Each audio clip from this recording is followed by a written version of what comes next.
Hey, what's up everybody? Welcome back to the video with the Roshan Corruption, and today we're going to be discussing what is potentially one of my favorite features in Fallout 4, and that is the prospect of no loading screens. But before we get into that, there's another bit of information I want to discuss, and this pertains to the Season Pass that Bethesda recently announced, as well as any potential DLC for Fallout 4. For starters, Bethesda recently confirmed that there will be DLC for Fallout 4, which isn't really much of a surprise, but what comes next is, apparently there's going to be a Season Pass released for Fallout 4, and this will give you access to any and all future DLCs that are released by Bethesda, and multiple sources have confirmed that you will save money on the game's add-ons if you buy the Season Pass. Next, a quick announcement on mods. It has been confirmed that the PS4 will be getting mods, but only after the Xbox One and the PC. According to an IGN article, mods are first going to arrive on the PC, followed by the Xbox, and then finally the PS4. Furthermore, the mod tools creation kit doesn't yet exist, but it should be available for free in early 2016.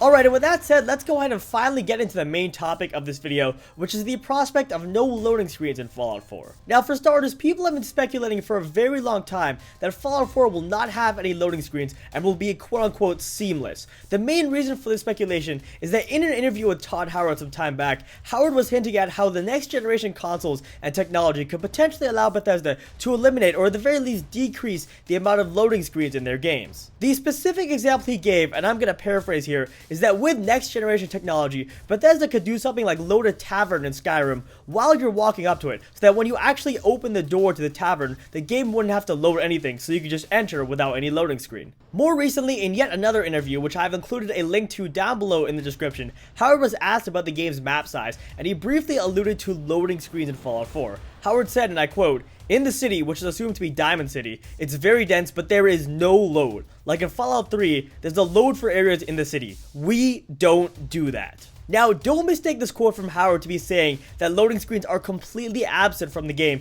because that's not necessarily what he's trying to say. What he is trying to say, however, is that once you enter a large city or area, there will no longer be any loading screens to enter smaller areas within that larger area, such as shops, stores, buildings, and things of that nature. Whether or not loading screens have been entirely eliminated from the game remains to be seen, but at the very least, those small, annoying loading screens when, for instance, you enter a shop or two in Megaton have been completely done away with, and if you ask me, this is phenomenal news. Now, I'm sure you guys are probably thinking to yourselves right now, "Hey Roshek, loading screens are no big deal. Why are you so excited about this?" And if you are thinking that at this moment, then I respectfully completely disagree with you. Maybe it's just because I'm an impatient person, but for me, there's no bigger turnoff for a game than being super excited to enter a new area than having to deal with tons of loading screens, both to enter this area and within the area itself. Furthermore, loading screens can completely kill the immersion at times, which for me is a very big deal. As such, the prospect of loading screens being completely gone from Fallout 4 is definitely a big step in the right direction for the Fallout franchise as a whole. So guys, to sum it all up, in Fallout 4 there will either be no loading screens at all, or the number of loading screens will be significantly reduced to the point of being almost inconsequential, which I'm sure we can all agree is going to be an awesome improvement upon the previous games. And with that, I think it's about time to wrap up this video, folks. But before ending things off, congrats to Bacon Commander for winning last week's comment contest. I will leave a link to his channel down in the description, so be sure to check him out after the video is over. And guys, just to reiterate here, your comment does not have to agree with my thoughts, nor do you have to like the video or subscribe or anything of the sort. So long as you just provide a good justification and a well thought out comment, you'll have a great chance to win this little weekly game. Also, if you enjoyed, be sure to drop a like down below and subscribe for more Fallout content in the future. But otherwise, thanks once again for watching, and I will see you in my next video.